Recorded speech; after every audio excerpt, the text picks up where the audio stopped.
Hey, what's up, you guys? I just wanted to do a quick video I've been dying to do. Um, so a lot of you are familiar with the game The Witcher 3, okay? And I played the second one. I haven't played the first one, but I've been playing a lot of that recently. I've had it. I just haven't really got to beat it yet. I actually had to restart it once. But I started reading the books recently, and the books are really good. Like, I kind of wish, okay, like when you read some plays, a little tidbit at the beginning, they'll say, this character does this character is made up person, character is does this job. I kind of wish the books would do that, just with the main characters that they mention a lot, or the kings and stuff, because they mention them a lot. And I can't keep up with that stuff. I can keep up with the story just fine. But when it comes to like, oh, what king did this and who is on this council, I can't do that kind of stuff. But I do enjoy the book. It's I really like how it portrays a girl. Like when I first started reading these books, I thought, man, I wonder about this because I just got this $5. Oh, I can't think of it might be on the back of this book actually. Oh, I want to say it was The Last Wish, but I'm not sure. It was kind of like an intro to the series in a way, like it had just a handful of short stories about Geralt. Um, but I got that, and I thought, Geralt's probably not going to be that great. This story is probably not going to be as good as the game. They probably had to beef it up for the game or make Geralt more sarcastic for the game, but no, he he is exactly like he is in the game, and the story is like a lot. I'll be reading it, they'll mention a character. I'm like, oh hey, there's that. Like they mentioned someone named Philippa, okay, and I was like, oh hey, I just learned about her in the game. That's cool. Um, but another thing that I really like that they do is that, like, talking about Geralt sarcasticness, like, there was this part in the book where he had to take a potion, I think it was cat eye potion, so he could see in the dark.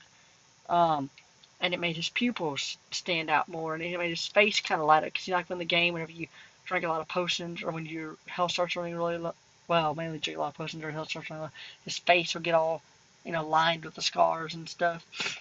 Um, and it talked about that. And he talks about, like, he said, oh, the man gasped when he walked up, but Geralt smiled because he knew how he looked, and it was it was great. It's just such a fun read, and I haven't read a lot of them. Like I've only read that one, like I was telling you about. I read a second one in this 3 box set that I got. The Blood of Elves. That's the one I read. Now I'm currently reading The Time of Contempt, which is backwards, but it's a good book. I really enjoy it. Again, I kind of wish they'd include a map. I thought they did. I'm kind of flipping through it now to see, but they don't. I thought that they did have a map, but I guess not. Um, but yeah, they're really good books. I really enjoy them, and yeah, I really recommend them. I gotta say, it's becoming my favorite series, just because it focuses on Geralt, and then it also switches over like in this book, Time of Contempt. It's been switching over a lot to Yennefer, and in the games, like Yennefer. Okay, I haven't gotten very far in The Witcher 3. I mean, I'm kind of far, but um, Yennefer is not in it a lot, as far as I can tell. I know in 2 she plays a pretty big role. She's actually a villain in a sense because in the ending of 2, um, she brings a dragon to a courtyard and you have to go kill the dragon, and she's there and attacks you also. And while she's trying to teleport, you had the option to either take out a stone, which will destroy her, or let her go. And but yeah, um, one thing I kind of wish they would do in the games is I cannot remember this dude's name at all, so I'm just gonna call him Jeff. There's this Witcher that you fight at the end of 2, uh, and you have the option to kill him, or you can just say, hey, leave, never come back, da da da da. Well, then in the game, in The Witcher 3, you can find him on a side quest, and you do a side quest with him. And it's like, okay, that's awesome. I like the character, but I wish that the game would do something similar to what it did in the opening. in the opening of The Witcher 3, you get asked questions by a guard. You're like, so what happened here? And what happened here? And, so that shapes the story. I wish that they would do something like that. They'd ask you, so did you kill Jeff? I heard he may have died. And if you say yes, then he died. Or if you say, or you might say, no, he got away. And that could affect the story. Like you might could say, oh yeah, now he's out of this town causing chaos, or now he's helped all these people. Something like that. Something that would shape the story and have consequences. Because, it kind of feels like, after playing the second game, it feels like, well, that doesn't matter at all if you let him live or die. He's just going to be in the third game. But, that's not my point. My point is, I do like it. I really like it. I love Geralt's tongue-in-cheek nature about a lot of things. Um, but yeah, they're a really good book. I strongly recommend them. I really recommend the games. Because I'm very picky on my RPGs. And, I don't know. I like some of the combat, okay, but I just don't like how much work you put into it. I want to play a game and have fun.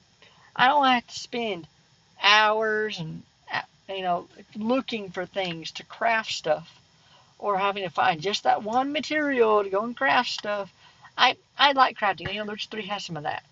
I like it. It's fun. I just don't want it to be so ingrained in the game that you have to do it to have fun. Like, I don't ever craft stuff in The Witcher 3. I just get weapons that I find, honestly, really. Um, but you don't have to do it. It's there. But if you don't do it, you'll be fine. Um, but yeah, one thing I thought was kind of amusing jumping in.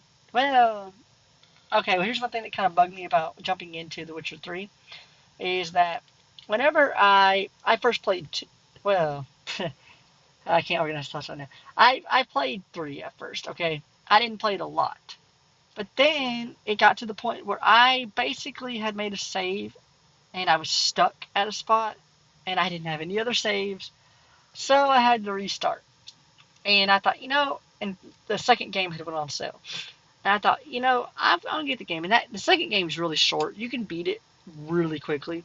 Like, it's one of those types of open world games. Like, oh yeah, it's open world, but then it makes you follow along a linear path, but you get to explore along that path. Like with The Witcher 3, you can ignore the side quests, or the side quests. You can ignore the main quests and just do side quests. In The Witcher 2, you couldn't really do it. There wasn't a lot of side quests. You just were stuck with the story. So I beat it very quickly. Like we went camping one week, okay, and I beat that game in like a week. Maybe a little sooner, honestly. But it's a fun game. Um, you know, I don't even know where I was going with that. But yeah, it's duh. I know what I'm doing. Okay, the gameplay of it. Um, okay, so the sign he casts where he can spit fire. Well, in Witcher 2, he kind of shoots like a fireball out of his hands. Okay, and I love that. I got used to that. I got used to using that in combat. And then I go to The Witcher 3, and he just does like that burst of fire, like a range. And that, oh my gosh, that messed up my playstyle so much. Like, a lot of times in The Witcher 2, I do the fireball, I dodge, do the fireball, but with this, I have to get a lot closer to them because it doesn't have a whole lot of range, and because of how widespread it is. Um, Now, I know I recently got the upgrade to where I can just spit it in a stream, like a steady stream, like one line, but it's not a fireball. Um, I don't know if maybe they did include that, but yeah, that really threw up my playstyle so much. Uh, but yeah, I mean, it's such a fun game. I really recommend it. Like I'm saying, I'm so picky on my RPGs. A lot of times I don't want to get involved in the story. A lot of times I don't like the gameplay, but uh, I like this one. It was a lot of fun. And that's it. Peace. Subscribe for more. And let me know what you want to hear about. It's been a lot longer, a lot more on topic than I thought, but it was fun.